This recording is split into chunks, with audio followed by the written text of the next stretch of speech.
औज़ुबिल्लाहिमिनश्शैतानिर्रजीम बिस्मिल्लाहिर्रहमानिर्रहीम। नाज़रीन, जैसा कि हमारे पहले लेक्चर में हमने basic of the English of speech पढ़ा था, उसके बाद हमने सब्जेक्ट, वर्ब और ऑब्जेक्ट की पहचान पढ़ी थी। उसके बाद आज जो हमारा लेक्चर 2 है, इसके अंदर हमारा टेंस का आगाज़ हम करने चले हैं। हमने टेंसों से शुरू किया है, टेंसेस ख़त्म करेंगे, उसके बाद हम पैसिव वाइज, नरेशन, इस तरह सिलसिला वाइज हम सारी इंग्लिश को कवर करेंगे। तो आज हमारा दूसरा लेक्चर टेंसेस का है। तो टेंसेस जैसा कि आपको नज़र आ रहा होगा, टेंसेस जो हैं इसका मतलब ज़माने यानी ज़माने बेसिकली 3 होते हैं: प्रेजेंट, पास्ट और फ्यूचर। बेसिकली 3 ज़माने होते हैं। और प्रेजेंट का मतलब मौजूदा होता है, पास्ट गुजरे हुए को कहते हैं माजी, फ्यूचर मुस्तकबल यानी कि आने वाला जो वक्त होगा उसको हम मुस्तकबल कहते हैं। तो प्रेजेंट की 4 टाइप्स ऑफ प्रेजेंट की 4 किस्में हैं, पास्ट की 4 किस्में हैं और फ्यूचर की 4 किस्में हैं। तो हम सबसे पहले प्रेजेंट से शुरू करेंगे। तो पहले टेंस का नाम है प्रेजेंट इंडेफिनेट टेंस। इसकी उर्दू करें तो फिलहाल मुतलक। अब इसकी डिफाइन है, ये ऐसा ज़माना जिसमें मौजूदा वक्त में जो काम होता है वो फिलहाल कहलाता है। इसकी पहचान है, यानी कि ये टोटल टेंसेस, इसकी इकसाम को मिला के 12 टेंस बनते हैं। तो अब 12 टेंसेस की अपनी अपनी पहचान है। तो कैसे पता चलेगा, शिनाख्त कैसे होगी टेंस की? तो उसके लिए होती है, हर टेंस की पहचान होती है। ये जो प्रेजेंट इंडेफिनेट है, इसकी पहचान है उर्दू फिकरात के आखिर पर ता है, ती है, ते हैं, ताहूं वगैरह आता है। ये उर्दू फिकरात जो आएंगे उसके अंदर ये पहचान होगी। इनसे हमें पता चल जाएगा कि ये कौन से टेंस का फिक्र है। मिसाल के तौर पर मैंने लिखा है, खिलाड़ी ग्राउंड में खेलते हैं। तो इसमें ये जो खेलते हैं, ते हैं, ये हमको बताएगा ये 12 टेंसों में से प्रेजेंट इंडेफिनेट टेंस का फिक्र है। अब उसके बाद एक और चीज जो हम मेथड ऑफ इंग्लिश जिसे कहते हैं। अब मेथड ऑफ इंग्लिश का मतलब है कि ये कैसे इंग्लिश में इस जुमले को हम कैसे बनाएंगे। तो उसका ये वाला फार्मूला है। फार्मूला हमारे पास है, सबसे पहले सब्जेक्ट आएगा, उसके बाद फर्स्ट फॉर्म ऑफ वर्ब आएगा और उसके बाद ऑब्जेक्ट आएगा। ये सादा सेंटेंसेस हैं, यानी कि इसमें ना तो मनफी का जिक्र है और ना ही किसी सवाल का जिक्र है। अफर्मेटिव सेंटेंसेस, ये मैंने सादा जो सेंटेंस है उनकी किस्में लिखी हैं। सबसे पहले है affirmative sentences, simple sentences, declarative sentences और पॉजिटिव सेंटेंस। ये चारों का एक ही मतलब है, ये सादा फिकरात। सादा फिकरात का मतलब होता है ये ऐसे फिक्रे हैं जिनके अंदर ना तो मनफी का जिक्र होता है, ना कुछ सवाल होता है उसमें, ना कुछ सवालिया होता है, बल्कि ये सादा फिक्रे होते हैं। अफर्मेटिव, सिंपल, डिक्लेरेटिव, पॉजिटिव, चारों का मतलब एक ही होता है। तो लिहाजा ये जो हमारा फिक्रा है, खिलाड़ी ग्राउंड में खेलते हैं, इसमें किसी किस्म की ना इनकार किया गया है, ना कुछ सवाल किया गया है, लिहाजा ये सादा फिक्रा है। इसलिए इसको अफर्मेटिव भी कह सकते हैं, सिंपल भी कह सकते हैं, डिक्लेरेटिव भी कह सकते हैं, पॉजिटिव भी कह सकते हैं। पॉजिटिव जो फिक्रे होते हैं, पॉजिटिव फिक्रों का जो फार्मूला है हमारे पास, subject plus first form of verb plus object. इसमें 3 ही चीजें होती हैं, जैसे कि हमने पिछले लेक्चर में भी पढ़ा था कि 3 ही चीजें होती हैं, सब्जेक्ट, वर्ब और ऑब्जेक्ट। अब एक और चीज इसमें शामिल होती है, यानी कि सब्जेक्ट के बाद हेल्पिंग वर्ब आता है, उसके बाद फिर फर्स्ट फॉर्म ऑफ वर्ब और ऑब्जेक्ट, यानी जो भी वर्ब की फॉर्म आएगी। लेकिन प्रेजेंट इंडेफिनेट के जो सादा हम फिक्रे पढ़ रहे हैं, ये अफर्मेटिव यानी सादा फिक्रे हम पढ़ रहे हैं, उसके अंदर हेल्पिंग वर्ब इस्तेमाल नहीं होता। याद रखिएगा नाज़रीन, जो कि प्रेजेंट इंडेफिनेट होता है उसके जो सादा फिक्रे होते हैं उसके अंदर हेल्पिंग वर्ब का इस्तेमाल नहीं होता। तो इसका सादा का formula subject, first form of verb और उसके बाद ऑब्जेक्ट। अब ये हमारे पास फिक्रा है, खिलाड़ी ग्राउंड में खेलते हैं। इसको इंग्लिश में कन्वर्ट करने का तो हमें ये पता चल गया कि ये फार्मूला होता है, लेकिन इसके अलावा हमारे पास 2 शराइत भी होती हैं। इन शराइत का पूरा होना भी जरूरी है। कौन सी शर्त होती है?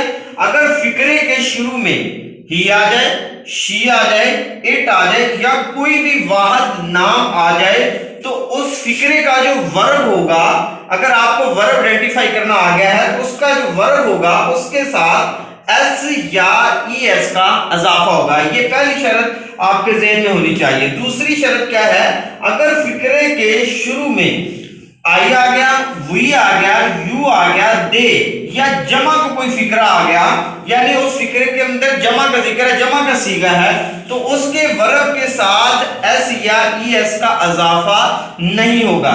अब उसके बाद सवाल ये पैदा हो गया कि एस कहां पे लगता है और ई एस कहां पे लगता है।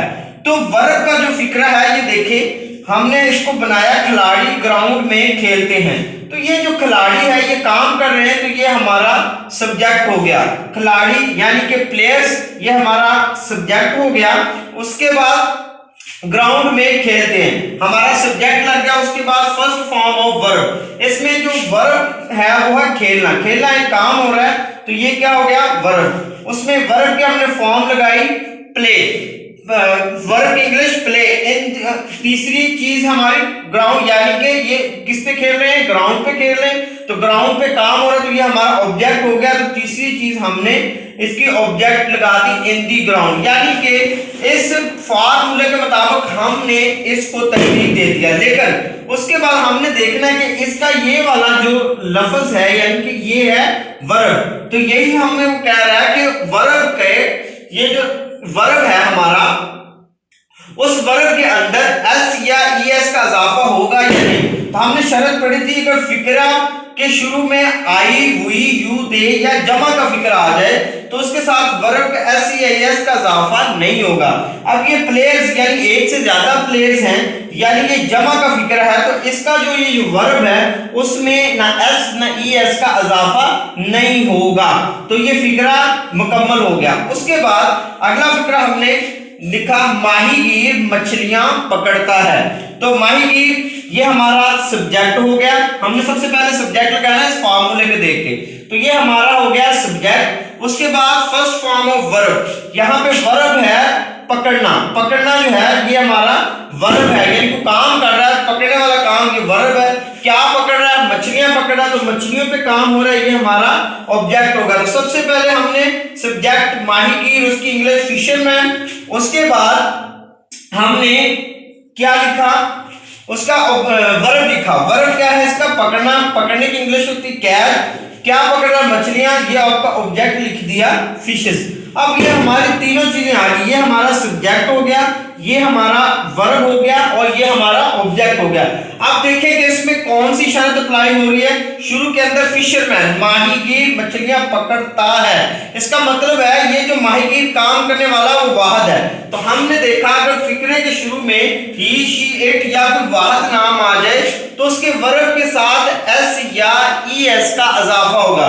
इट मीन कि ये हमारा जो वर्ब है इसके साथ एस या ई एस लगेगा। अब सवाल ये है कि एस या ई एस कहां पे लगेगा।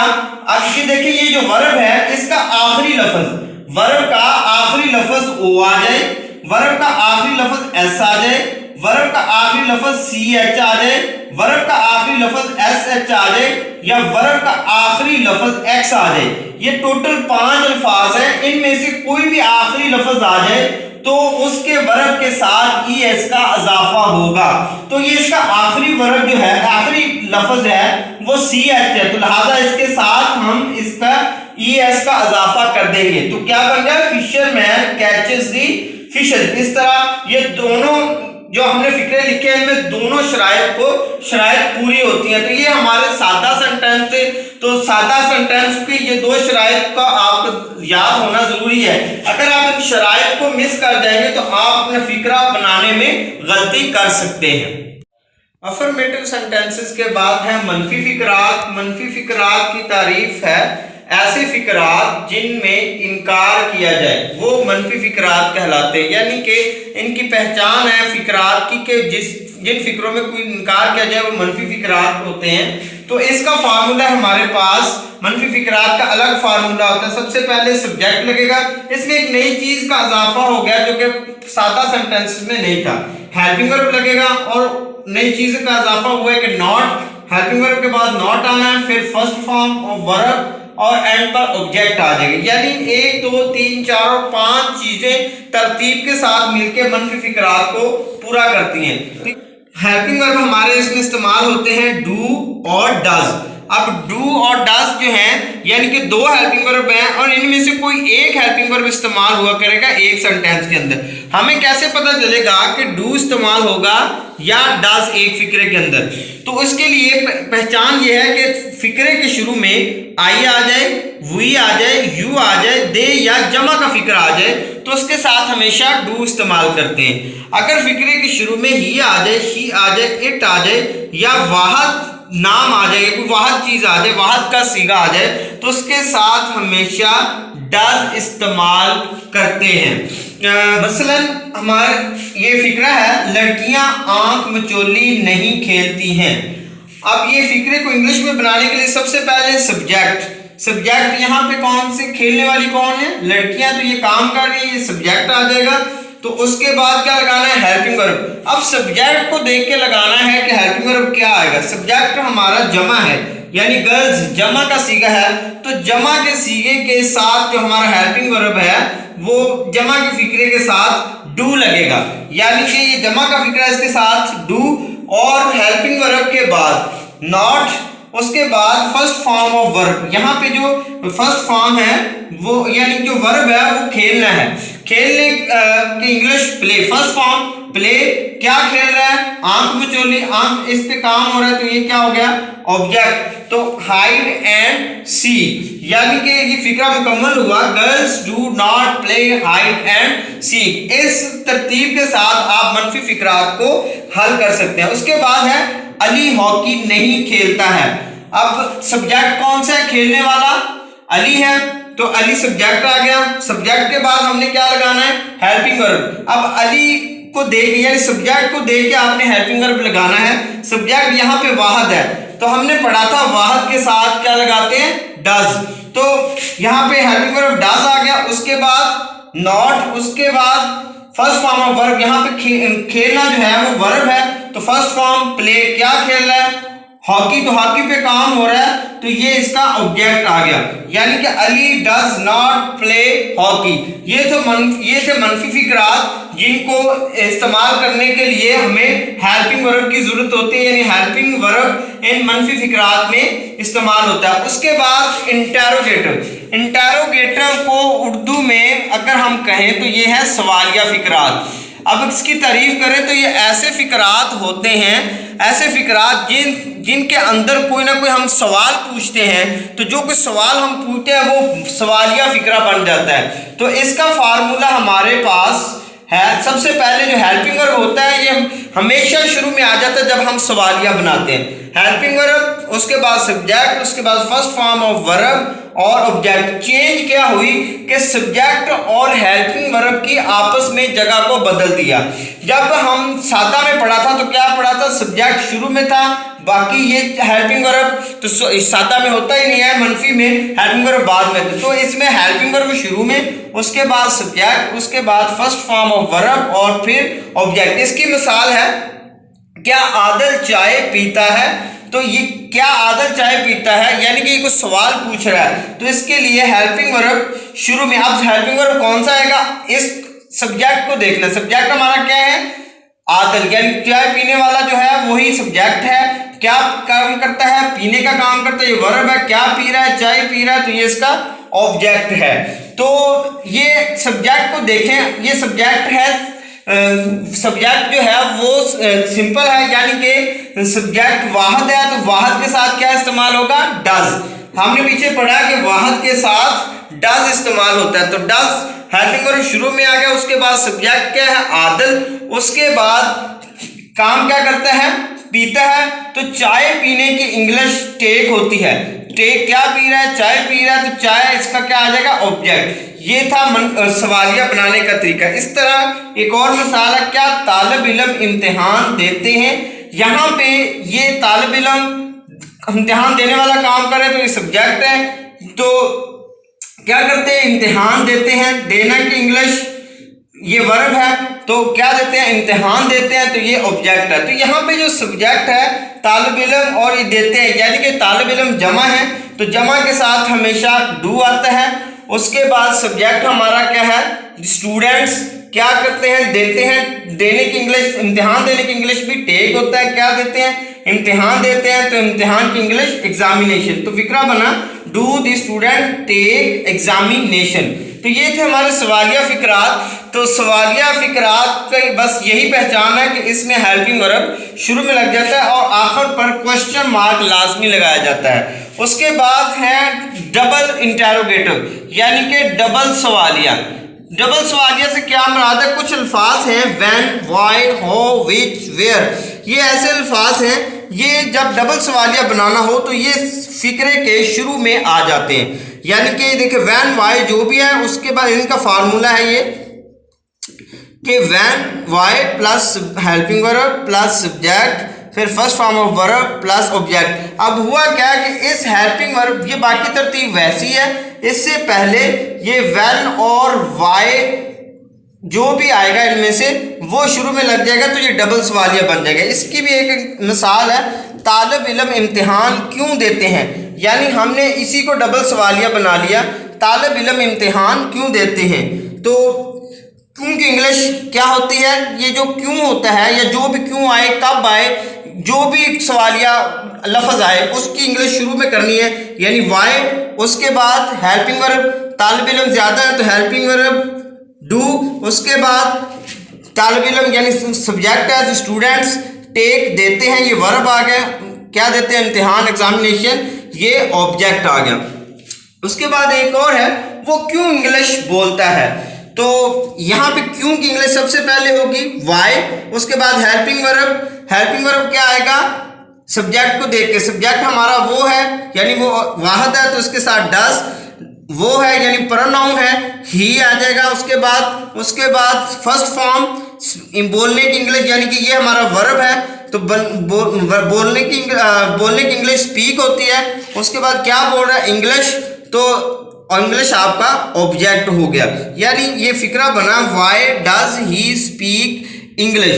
तो ये हमने 4 किस्म के सेंटेंसेस पढ़े, अफर्मेटिव यानी सादा फिक्रात, मनफी फिक्रात, सवालिया फिक्रात, फिर हमने पढ़ा डबल सवालिया फिक्रात। इसके अलावा मैं जाते जाते हिंट दे जाता हूं कि एक और भी सेंटेंस है यानी कि उसमें सवालिया भी होता है मनफी भी होता है। सवालिया और मनफी के लिए क्या करते हैं कि ये देखिए वाई, हम इसी को सवालिया और मनफी अगर बनाएं तो वाई डू दी स्टूडेंट, यानी कि जो सवालिया लफ्ज है वो लगाना सबसे पहले, उसके बाद हेल्पिंग वर्ब, उसके बाद सब्जेक्ट, और सब्जेक्ट के बाद हमने नॉट लगा देना है। जब हम सब्जेक्ट के बाद नॉट लगा देंगे तो ये कौन सा फिक्रा बन जाएगा, सवालिया और मनफी दोनों मिक्सचर, यानी कि दोनों का मिक्सचर बन जाएगा सवालिया और मनफी फिक्रा।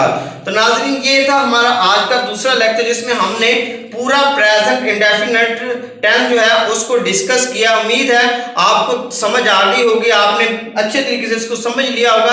अगर फिर भी इसके मतलब किसी किस्म का कोई सवाल है तो आप कमेंट में जाके हमसे सवाल कीजिए, आपको उसका जवाब दिया जाएगा। आपने हमारी वीडियो को देखा, आपने इस हमारे लेक्चर को सुना, आपका बहुत बहुत शुक्रिया।